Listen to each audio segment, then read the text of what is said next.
Hello दोस्तों, ग्रूफर पर दोबारा खुश आमदेद। आज के इस वीडियो में हम उडू सेल्स एप्लीकेशन का एक फीचर है प्राइस लिस्ट, उसके बारे में बात करेंगे। प्राइस लिस्ट एक बहुत ही इम्पोर्टेंट फीचर है जो कि कंपनीज को हेल्प आउट करता है कस्टमर्स की प्राइसिंग को मैनेज करने के लिए। प्राइस लिस्ट का फीचर कंपनीज को ये फ्लेक्सिबिलिटी देता है कि वो अपने कस्टमर के लिए कस्टमाइज प्राइसिंग सेट कर सकें। और इसका ये फायदा भी है कि अगर कस्टमर्स की डिफरेंट क्वांटिटीज पर डिफरेंट प्राइसिंग ऑफर करना चाह रहे हैं या फिर कस्टमर स्पेसिफिक प्राइसिंग ऑफर करना चाह रहे हैं या फिर लोकेशन बेस्ड प्राइसिंग ऑफर करना चाह रहे हैं, तो प्राइस लिस्टिंग एक बहुत ही जबरदस्त टूल है जो कि प्राइसिंग को ऑटोमेट करता है। मैनुअली बहुत डिफिकल्ट रहता है प्राइसिंग को मेंटेन करना। डिफरेंट कस्टमर्स को अगर हंड्रेड्स ऑफ कस्टमर्स हैं तो एक एक कस्टमर्स के साथ उनकी प्राइसिंग सेट करना काफी डिफिकल्ट और टाइम कंज्यूमिंग प्रोसेस है, जिसका उडू के फीचर प्राइस लिस्ट के साथ बहुत ही ऑप्टिमाइज हो जाता है, जिससे डिफरेंट क्राइटेरियाज पर हम डिफरेंट कस्टमर्स के लिए एक ही प्रोडक्ट की जो प्राइसिंग है वो डिफरेंट रेट्स के ऊपर सेट कर सकते हैं। तो सबसे पहले हम सेल्स एप्लीकेशन में ओपन करते हैं। ये सेल्स एप्लीकेशन मैंने ओपन कर दी है। कॉन्फ़िगरेशंस के अंदर सेटिंग्स में जाते हैं। यहाँ पर मेरे पास ये प्राइस लिस्ट का ऑप्शन है। अगर ये आपकी डेटाबेस में एक्टिव नहीं है तो सबसे पहले हमें इसको एक्टिवेट करना है। तो जैसे ही मैं प्राइस लिस्ट को एक्टिवेट करूंगा और उसके बाद सेव कर देंगे। सेव करने के बाद पेज रीलोड होगा। रीलोड होने के बाद यहाँ पर प्रोडक्ट्स के अंदर प्राइस लिस्ट का ऑप्शन हमारे पास यहाँ पर अपीयर होगा।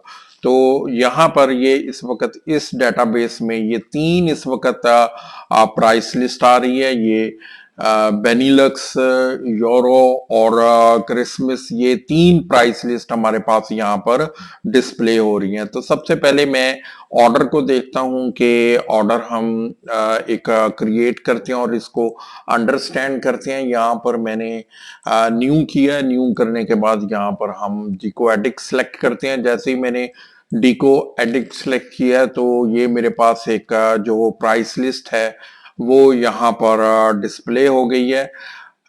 ये मेरे पास डिस्प्ले होगी। मैं इसको अगर खत्म कर देता हूं और उसके बाद इसको मैं सेव करता हूं। अब यहाँ पर मेरे पास कोई भी प्राइस लिस्ट नहीं है। अब यहाँ पर मैं प्रोडक्ट सेलेक्ट करता हूं। प्रोडक्ट है जी हमारे पास टेबल है, तो सिंपल टेबल यहाँ पर मेरे पास ये टेबल प्रोडक्ट आ रहा है। और इस टेबल प्रोडक्ट को जैसे ही मैंने सेलेक्ट किया है तो ये मेरे पास 520 इस वक्त इसकी जो प्राइसिंग है वो मेरे पास अपीयर हो चुकी है। इसको मैं सेव कर देता हूं। अब से ये इसकी यहाँ पर 520 मेरे पास आ रही है। उसके बाद एक यहाँ पर मैं अगर कोई और भी एजूर सेलेक्ट करता हूं तो ये मेरे पास प्राइस लिस्ट चेंज हो चुकी है। लेकिन यहाँ पर मैं क्लिक करता हूँ, प्राइस लिस्ट अपडेट कर देता हूँ तो अगेन हमारे पास 520 ही है। अब ये 520 कहाँ से आ रहा है? सबसे पहले हम ये देखते हैं कि ये जो प्रोडक्ट है यहाँ पर इसके में ये एरो आइकॉन है, इस पर मैं क्लिक करता हूं तो ये मेरे पास record master record product table का ओपन हो चुका है और यहाँ पर ये मेरे पास इस वक्त प्राइसिंग आ रही है। सेल प्राइस 520 आ रही है। तो ये इसकी डिफॉल्ट प्राइस या फिर जो बेस सेल प्राइस है हम उसको कह सकते हैं, ये आ रही है इस वक्त पर यूनिट। ये मेरे पास सेल प्राइस है। वापस मैं चलता हूं तो ये सेल प्राइस मेरे पास आ गई है। ऑल दो एजूर के लिए मैंने ये प्राइस लिस्ट सेलेक्ट की है, लेकिन इस प्राइस लिस्ट को सिलेक्ट करने से किसी भी किस्म का यहाँ पर डिस्काउंट अप्लाई नहीं होता। अब मैं यहाँ पर अगर क्रिसमस अप्लाई कर देता हूँ, ये मेरे पास क्रिसमस आ गया है। और उसके बाद यहाँ पर मैं अपडेट प्राइसिंग कर देता हूँ, ओके कर देता हूँ। तो अब ये इसकी जो यूनिट प्राइस है ये ऑटोमेटिकली चेंज हो चुकी है। ये 416 आ चुकी है। चूंकि ये क्रिसमस जो यूएसटी है प्राइस लिस्ट है ये डिस्काउंटेड प्राइस पर है।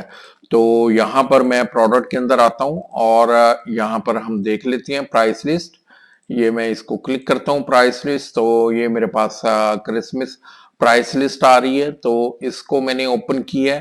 तो यहाँ पर जो क्रिसमस की प्राइस लिस्ट है वो 20% मेरे पास डिस्काउंट आ रहा है, ये 20% डिस्काउंट आ रहा है। अभी हम जो प्राइस लिस्ट है उसको सेल्स एप्लीकेशन के अंदर देख रहे हैं। इसका यूजेज ई कॉमर्स के अंदर भी रहता है, तो आज की वीडियो में हम ई कॉमर्स को टच नहीं करेंगे, फोकस नहीं करेंगे। हम सिर्फ सेल्स एप्लीकेशन में जो प्राइस लिस्ट का रहता है हम सिर्फ उसी को ही देखते हैं। यहाँ पर ऑल प्रोडक्ट जो है मिनिमम क्वांटिटी 100 है, और उसके ऊपर जो प्रोडक्ट है, प्रोडक्ट के बाद कोई प्रोडक्ट सिलेक्टेड नहीं है, इसका मतलब ये कि ऑल प्रोडक्ट के ऊपर एप्लीकेबल है, और 20% यहाँ पर डिस्काउंट आ रहा है जो क्रिसमस से रिलेटेड है। उसके बाद मैं यहाँ पर प्रोडक्ट करता हूँ, ऑल प्रोडक्ट ही रहने देता हूँ, और यहाँ पर डिस्काउंट मैं यहाँ पर 40% कर देता हूँ। 40% करने के बाद मिनिमम क्वांटिटी हम 50 कर देते हैं। 50% क्वांटिटी पर a price list item with a positive mean quantity will not be applied to the even ticket product। Okay close, ये हमारे पास एक वार्निंग मैसेज अपीयर था। अब इसको मैं सेव एंड क्लोज कर देता हूं। अब ये दो हमने एक और एक्स्ट्रा इसके अंदर मैंने ऐड कर दिया। जैसे मैंने ऐड किया तो इसकी सॉर्टिंग हो गई है, ये ऊपर चला गया है क्योंकि इसकी सॉर्टिंग ऑटोमेटिकली हो गई है। तो पहले 40% एप्लीकेबल होगा और उसके बाद फिर 20% एप्लीकेबल होगा। अब ऑर्डर्स के अंदर जाते हैं, यहाँ पर मैं कोटेशन को ओपन करता हूं और हम इसी को ही ओपन कर लेते हैं। ये मेरे पास क्रिसमस और टेबल है, 1% है इसका। तो अब यहाँ पर 1% के बाद यहाँ पर क्वांटिटी अगर हम 100 कर देते हैं तो अब यूनिट प्राइस हमारे पास 312 हो चुकी है। ये उसके ऊपर जो डिस्काउंट है वो मेरे पास आ गया। अब अगर इसके बाद 49 अगर मैं करता हूं तो फिर प्राइसिंग 416 चली गई है, क्योंकि मिनिमम क्वांटिटी 50 के ऊपर हमने एक प्राइस मेंटेन कर दी थी। प्राइस लिस्ट हमारे पास चेंज हो गई, तो अब ये यहाँ पर 312 आ रहा है। तो ये जो इस तरीके से हम क्वांटिटी बेस भी डिस्काउंट को बढ़ा सकते हैं, या फिर उसके ऊपर प्राइस को चेंज कर सकते हैं। तो वापस चलते हैं, इसी को ही हम मजीद इसके ऊपर आगे करते हैं। यहाँ पर मेरे पास एक क्रिसमस आ रहा है। अब यहाँ पर मैं एक और प्राइस लिस्ट हम डिफाइन करते हैं। उस प्राइस लिस्ट का नाम रख देते हैं, मैं यहाँ पर एजुर प्राइस लिस्ट कर देता हूं, और यहाँ पर एजुर और प्रोडक्ट इसको सेम रहने देते हैं। यहाँ पर डिस्काउंट में कर देता हूं, और यहाँ पर मैं 10% डिस्काउंट कर देता हूं। इसको सेव कर देता हूं। सेव करने के बाद यहाँ पर मैं एक और प्राइस लिस्ट ओपन करता हूं, और यहाँ पर इसका नाम स्टैंडर्ड प्राइस लिस्ट 2 इसका नाम कर देता हूं, और यहाँ पर हम प्रोडक्ट ही रहने देते हैं, डिस्काउंट कर देते हैं, और ये 15% मैं इसको डिस्काउंट कर देता हूं, और इसको हम सेव कर देते हैं। टू अप्रोप्रिएट नाम नहीं है, यहाँ पर हम 15% कर देते हैं ताकि इसके अंदर एक्यूरेसी आ जाए हमारे पास। ये 15%, और दूसरा जो ये मैंने एजुर क्लिक किया था इसके ऊपर भी हम इसका नाम चेंज कर देते हैं स्टैंडर्ड प्राइसिंग, और ये 10% के साथ डिस्काउंट के साथ आ गया। सेव कर देते हैं। अब ऑर्डर्स के अंदर मेरे पास कस्टमर्स है, तो यहाँ पर डिको एडिक्ट है, यहाँ पर सेल एंड परचेज के अंदर आते हैं। यहाँ पर प्राइस लिस्ट ये मेरे पास 10% है, यहाँ पर हम इसको 15% डिफाइन कर देते हैं, और उसके बाद जो मेरे पास एजुर है इसके यहाँ पर मैं ये 10% ही रहने देता हूं। अब हम दोबारा ऑर्डर कोटेशन के अंदर आते हैं, और यहाँ पर हम एक न्यू कोटेशन क्रिएट करते हैं। यहाँ पर मैं सिलेक्ट करता हूँ एजुर, और यहाँ पर स्टैंडर्ड प्राइसिंग मेरे पास 10% आ रही है, और यहाँ पर डिको एडिक्ट में सिलेक्ट कर लेता हूँ। अब साथ ही उसके प्राइसिंग जो है वो चेंज हो चुकी है। मैं इसको सिलेक्ट करता हूँ, और टेबल को सिलेक्ट करते हैं। ये टेबल को मैंने प्रोडक्ट को सिलेक्ट किया है, 1 क्वांटिटी के साथ 442 आ रही है, 15% है। इसको मैं सेव कर देता हूं, और जैसे ही एजुर को मैं चेंज करूंगा, ये मैंने चेंज कर दिया है। चूंकि प्रोडक्ट ऑलरेडी एग्जिस्ट कर रही है, लेकिन अगर यहाँ पर 10, 12, 15 जितनी भी लाइन आइटम्स है और वो ऑलरेडी सिलेक्टेड है और उसके बाद हम कस्टमर को चेंज करते हैं, तो यहाँ पर हमारे पास एक ऑप्शन अपीयर हो जाएगा अपडेट प्राइसिंग का। तो मैं इसको अपडेट प्राइसिंग को क्लिक करूंगा, ओके कर देता हूं। अब ये प्राइसिंग चेंज हो चुकी है, 468 आ चुकी है। अब इसी तरीके से हम मजीद इसको थोड़ा सा देखते हैं प्रोडक्ट के अंदर। यहाँ पर मैं प्राइस लिस्ट पर आता हूँ।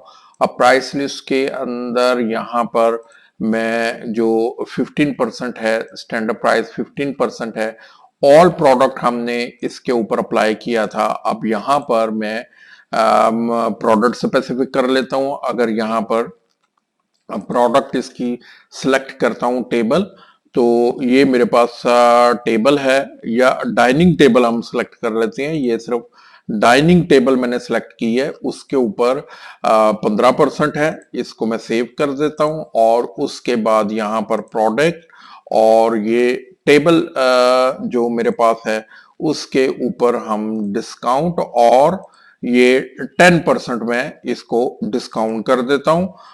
ओके, और इसको सेव कर देते हैं। ये मेरे पास 15% है, ये मेरे पास डिस्काउंट जो 10% है। अब इसको सेव कर देते हैं। सेव करने के बाद मैं इसको सेव कर देता हूं। अगेन हम यहाँ पर कोटेशन के अंदर आते हैं, न्यू कोटेशन क्रिएट करते हैं। डिको एडिट 15% उसकी हेडिंग आ रही है, लेकिन हमने यहाँ पर ये चेंज कर दिया है। यहाँ पर मैं एक एप्पल पाई को सिलेक्ट कर लेता हूं, 12 यूएसटी इसकी प्राइसिंग आ रही है। फिर यहाँ पर मैं टेबल सिलेक्ट करता हूं, डाइनिंग टेबल सिलेक्ट किया तो 93.93 है। और उसके बाद यहाँ पर मैं टेबल सिलेक्ट कर लेता हूं, तो ये टेबल की प्राइस जो है वो 468 आ रही है। अब अगर मैं इसको सेव कर देता हूं, तो यहाँ पर हम एप्पल पाई इसकी प्राइस देखते हैं, सेल प्राइस ये 12 है। इसका मतलब इसके ऊपर किसी किस्म का डिस्काउंट अप्लाई नहीं हुआ। उसके बाद मैं डाइनिंग टेबल के ऊपर आता हूं, तो यहाँ पर इसकी प्राइस 110 वो 1110.50 है, और इसके ऊपर मेरे पास 15% डिस्काउंट अप्लाई हो गया है। और ये टेबल है, टेबल की जो नॉर्मल प्राइस है वो 520 है, और इसके ऊपर 10% ये मेरे पास डिस्काउंट यहाँ पर अप्लाई हो गया। तो डिफरेंट हम प्रोडक्ट वाइज भी इसको कर सकते हैं, और डिफरेंट प्रोडक्ट्स के ऊपर डिफरेंट डिस्काउंट ऑफर कर सकते हैं। वापस प्राइस लिस्ट पर चलते हैं, उसके कुछ और फीचर्स को देखते हैं। ये तो यहाँ पर मैं 15% में आया हूँ, और अगर मैं यहाँ पर टेबल को ओपन करता हूँ, तो यहाँ पर मेरे पास डिफरेंट कैटेगरीज हैं। तो डिफरेंट कैटेगरीज के ऊपर भी हम अप्लाई कर सकते हैं। लेट्स से जो कंस्ट्रक्शन रिलेटेड आइटम्स हैं, सिर्फ उन्हीं के ऊपर हम डिस्काउंट अप्लाई करना चाह रहे हैं, तो ये हमारे यहाँ पर कैटेगरी सिलेक्ट कर लेंगे। और या फिर यहाँ पर सिर्फ हम जो फूड रिलेटेड आइटम्स है या फिर ऑफिस फर्नीचर है, उसके ऊपर हम 15% ऑफर कर सकते हैं। तो ये डिफरेंट के ऊपर डिफरेंट प्राइसिंग स्ट्रेटजी को अप्लाई कर सकते हैं। फिर हमारे पास यहाँ पर एक और कॉलम आ रहा है सेल प्राइस पर। तो सेल प्राइस के ऊपर भी हम डिफरेंट कर सकते हैं। जैसे कि जो सेल स्टैंडर्ड प्राइसिंग 10% है, तो 10% हमने ऑलरेडी डिस्काउंट दिया हुआ है। उस 10% के बाद यहाँ पर हम मजीद 5% डिस्काउंट भी ऐड कर सकते हैं। तो ये मजीद हमारे पास 5% आ जाएगा। रेगुलर जो है वो 10%। ये सिनेरियो तब हो सकता है कि जो रेगुलर प्राइसिंग है वो 10% ऑफ है, लेकिन उसके बाद स्पेशल डेज के ऊपर 5% मजीद एक्स्ट्रा अप्लाई करना चाह रहे हैं, तो वहां पर हम प्राइस लिस्टिंग को चेंज कर सकते हैं। तो मल्टीपल प्राइस लिस्टिंग को ऐड कर सकते हैं। फिक्स प्राइस पर कुछ अगर कोई ऐसा प्रोडक्ट है जिसको हम फिक्स करना चाह रहे हैं किसी पर्टिकुलर टाइम पर, उसकी प्राइसिंग बिल्कुल फिक्स रहेगी, तो ये हमारे पास फिक्स प्राइस आ जाएगा। और उसके बाद फॉर्मूला है।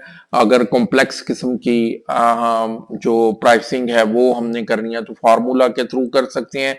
यहाँ पर ये फार्मूला के अंदर सेल प्राइस है।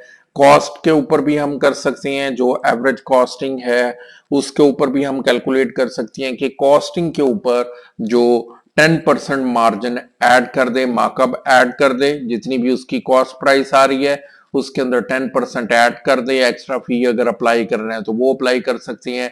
मार्जिन कर सकते हैं minimum amount of margin over the base price, जो बेस प्राइस है उसके ऊपर जो मार्जिन है मिनिमम मार्जिन उसका 100 मार्जिन तो रहना चाहिए। मींस के कभी भी लॉस में या फिर नो प्रॉफिट नो लॉस पर प्रोडक्ट सेल ना हो। जितनी भी कॉस्ट प्राइस आ रही है एटलीस्ट उसके अंदर 100 जो मार्जिन है या फिर 10 USD वो मार्जिन ऐड होगा, और उसके बाद जो 10% मार्कअप है वो कॉस्ट के ऊपर हम ऐड कर देंगे। तो इस तरीके से हम जो कॉम्प्लेक्स प्राइसिंग है उसको मेंटेन कर सकते हैं।